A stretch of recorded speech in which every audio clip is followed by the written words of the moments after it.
Joining me now, Marc Thiessen, American Enterprise Institute scholar and Fox News contributor, and Juan Williams, co-host of The Five and Fox News political analyst.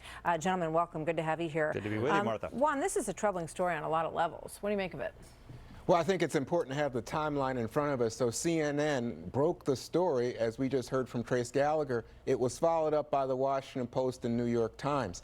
And as Trace indicated, both the New York Times and Washington Post indicated that even though CNN said it could partly be tied to lack of confidence in the president's ability to keep secrets, his meeting with the Russian ambassador, the Russian foreign minister in January of 17. Yeah, but that happened after they That's pulled correct. Okay. But it was not as a result of that anxiety in the intelligence community that the decision was made to expatriate this spy, that decision had been made earlier.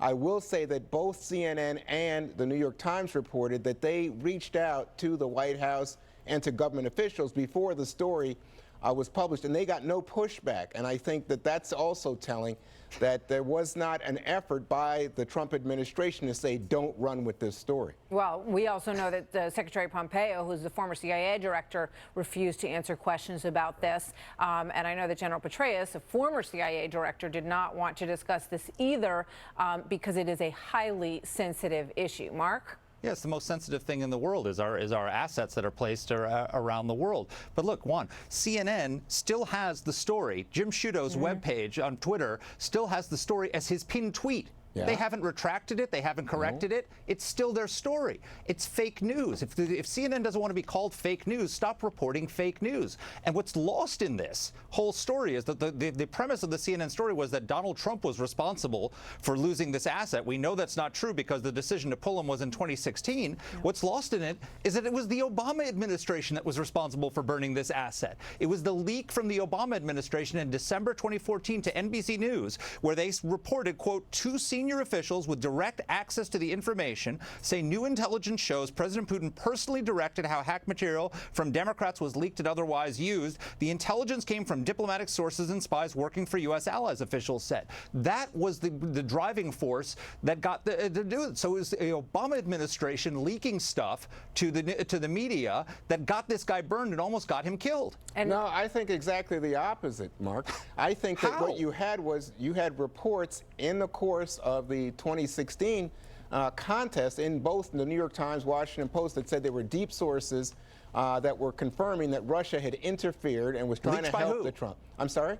Leaked by who? Well, I don't know who leaked the Obama administration. That's the question. You're assuming that it's the Obama. I don't think. I think you're politicizing this, and I don't think that was it. I think it all happened before Trump was in office. No, well, obviously, what happened even recently with Trump releasing, tweeting a picture of Iranian assets, and people saying, "Is that classified?"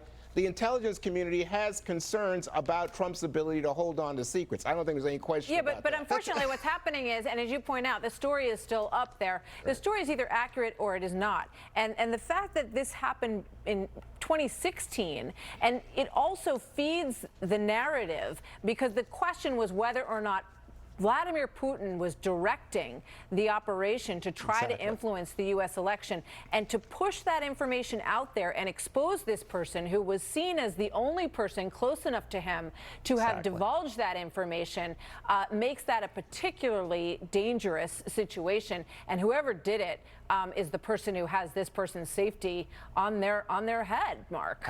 Absolutely. And on top of that, if you read the New York Times story, what is fascinating is that John Brennan the Obama administration officials were when they were passing this information to President Obama, it was so sensitive they didn't put it in the president's daily brief. It was sent. Information was given to the president in a eyes-only envelope that from a source inside the Kremlin, saying that the Kremlin, President Putin, was directing the attack on the American elections. And the misstory here is that he did nothing about it. That's not true. He took no action. He had a source in fact, the Obama administration telling him that they were interfering with our election, and the he did Obama nothing. administration tried. Mitch McConnell said he wouldn't join. He didn't want to have a bipartisan. I gotta go, guys. I'm out of time. We'll pick it up next time. It's unbelievable. Mark and Juan, until next time. Still ahead, my primetime exclusive with